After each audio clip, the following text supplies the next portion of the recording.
The first time I saw Karen stomping down my gravel driveway in her leopard print slippers and fake pearls, I knew trouble was coming. She had that determined squint, the one entitled people wear like a crown, convinced the world owes them everything.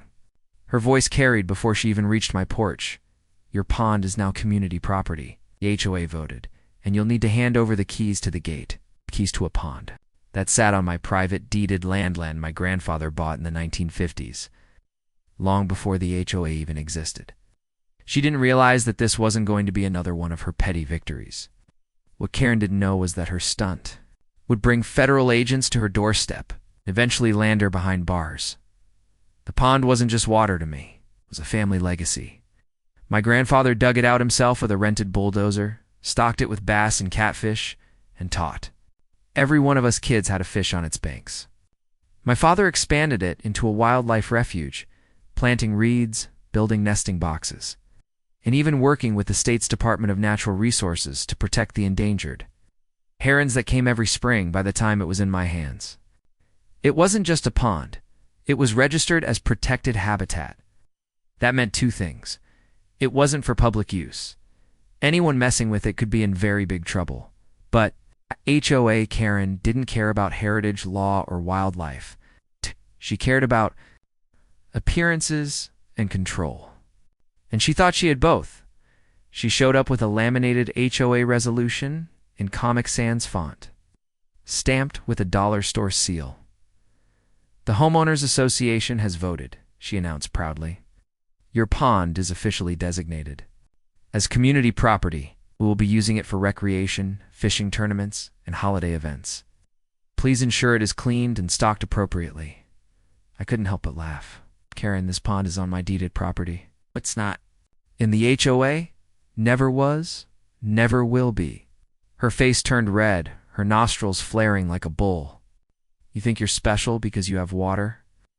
Everyone knows natural resources belong to the community. If you don't comply, there will be fines and legal action. I leaned against my porch railing, smiling. Go ahead, try it. Within a week, letters started appearing in my mailbox. HOA fines for refusing access. Notices demanding I install community docks. Threats of liens on my property. Of course, none of it was legal. The HOA had no jurisdiction. Karen counted on harassment to wear people down.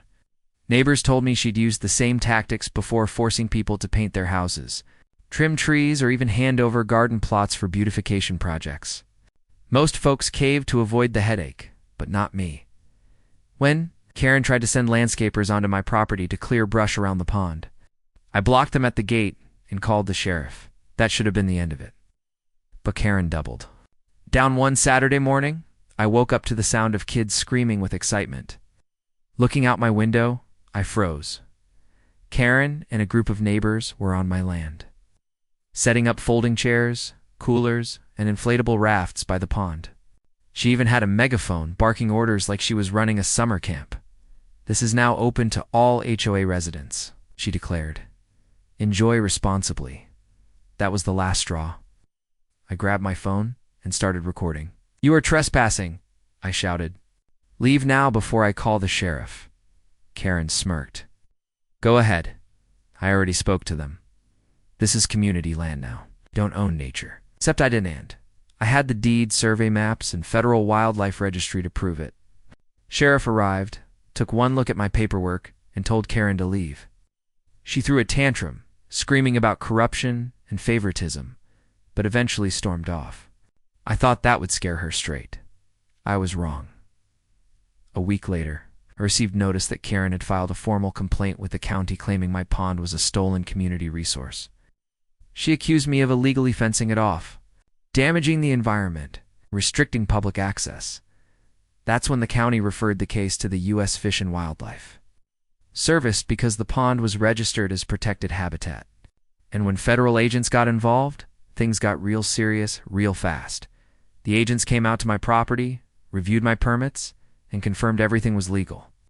They were polite, professional, and even thanked me for maintaining such a healthy habitat. But when they interviewed Karen, she doubled down. She accused me of running an illegal fish farm, polluting the water, and hoarding nature. She handed over her fake HOA documents as evidence. That was her fatal mistake. Feds didn't just laugh it off. They opened a case. Falsifying property claims, illegal land seizure attempts, harassment, and interference with a protected habitat. Karen had stacked charges against herself like a house of cards. 2 months later, it all came crashing down. I was out by the pond trimming reeds when I saw black SUVs roll into the neighborhood. Agents and windbreakers marched straight to Karen's house. Within minutes, they were carrying out boxes of files, her computer, and even the megaphone she'd used to declare the pond community property. Neighbors gathered, whispering. Karen was screaming at the agents, demanding they release her, threatening to sue the government. But when they slapped handcuffs on her and read the charges, her bravado cracked. Conspiracy to commit fraud, forgery of legal documents, harassment and trespassing, and violation of federal wildlife protections. The woman who thought she could bully me with fake fines was now being loaded into a federal vehicle. The neighborhood was never the same. The HOA scrambled to distance itself, claiming Karen had acted alone. But the investigation revealed she'd been forging HOA votes and pocketing fines from residents for years. Several board members resigned in disgrace. My neighbors, once too afraid to stand up to her, started thanking me. We didn't know how to stop her, one elderly couple admitted. You did what none of us could. As for me, I kept my pond. Safe, untouched, and more peaceful than ever. The herons returned that spring, gliding across the water as if nothing had happened. Karen's trial made local headlines. The court heard testimony from dozens of residents she had bullied, fined, and intimidated. They saw the forged documents, the recordings of her trespassing, the federal reports about her disruption of protected habitat. The verdict: guilty on all counts. Her sentence: 15 months in federal prison, plus heavy fines and restitution. To the neighbors she scammed. When the judge handed it down, he said something that stuck with me. Property rights are not a suggestion, and federal law is not something you can vote away in a committee meeting. The day Karen went to prison, I stood on my porch overlooking the pond. The water shimmered in the late sun, calm and undisturbed. For the first time in years, I felt truly at peace.